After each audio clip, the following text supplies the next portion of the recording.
Assalamualaikum warahmatullahi wabarakatuh.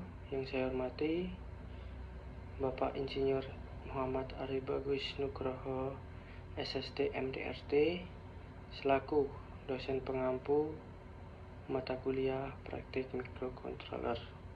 Sebelumnya, perkenalkan, nama saya Dwi Kinoval Resna Putra dengan NRP 23246064 dari kelas 2D4 LNC. Di sini saya akan menjelaskan tentang tugas pada proyek kali ini. Jadi langsung saja. Jadi, microcontroller adalah sebuah sistem komputer skala kecil yang seluruh komponen utamanya terintegrasi dalam satu keping IC. Perangkat ini dirancang secara spesifik untuk menjalankan fungsi kendali pada sebuah sistem tertanam secara real-time di dalam satu chip. Dalam satu chip sudah mencakup 3 elemen wajib: CPU, memori, peripheral, input atau output. Mungkin itu untuk penjelasan singkat dari saya. Jadi kita lanjut untuk ke project. Tampilkan chip target STM32F407V GTX. Tinjau pin out, terlihat 71 pin GPIO masih bebas atau belum dikonfigurasi. Klik pin PT10 untuk melihat opsi fungsi alternatif. Klik pin lain P1 untuk cek fungsi peripheral lainnya. Buka menu sistem core di navigasi kiri, tinjau daftar peripheral system, pilih menu RCC untuk melihat parameternya, ubah high speed, clock, atau HSM menjadi kristal, pin PA0 dan PA1 otomatis aktif untuk jalur kristal eksternal. Kemudian sekarang kita pindah ke tab clock configuration.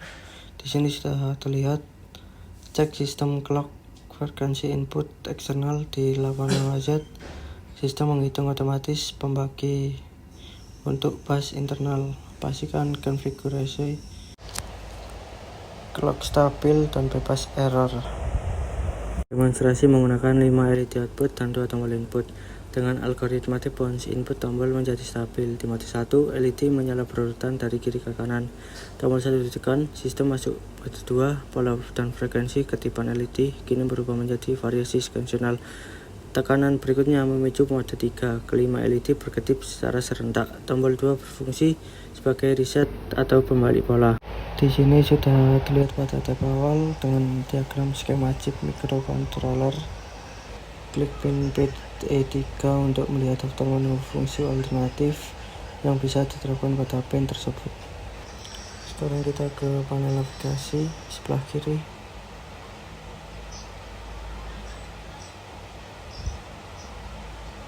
Di sini kita menggunakan konfigurasi 5 pin.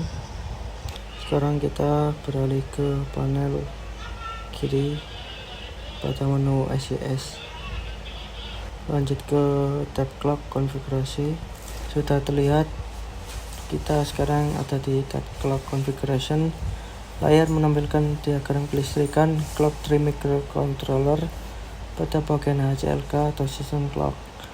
Terlihat frekuensi diatur untuk berjalan pada kecepatan 168 MHz.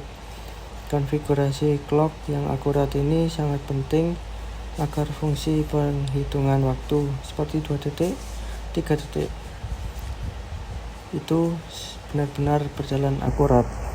Demonstrasi pada tugas ini, sistem dituntut untuk mengendalikan 5 buah LED sebagai keluaran digital, di mana masing-masing LED memiliki interval waktu kedipan yang berbeda-beda dan berjalan secara bersamaan. Tantangan utama dari sistem ini adalah penanganan timing agar kelima LED bisa berkedip independen tanpa saling memblokir eksekusi program. Saya menerapkan algoritma blocking delay berbasis static timer atau penjajah waktu sistem. LED A paling aktif berkedip setiap interval 2 detik, diikuti oleh LED B setiap 3 detik, LED C setiap 5 detik, dan LED D setiap 7 detik. Program secara kontinu mengevaluasi selisih waktu dari masing-masing variabel counter LED di dalam main loop. Sementara itu, LED E memiliki periode terpanjang yaitu 11 detik, sehingga frekuensi kedipannya paling jarang. namun tetap sinkron dan tepat waktu tanpa mengganggu stabilitas kedipan LED A hingga LED T.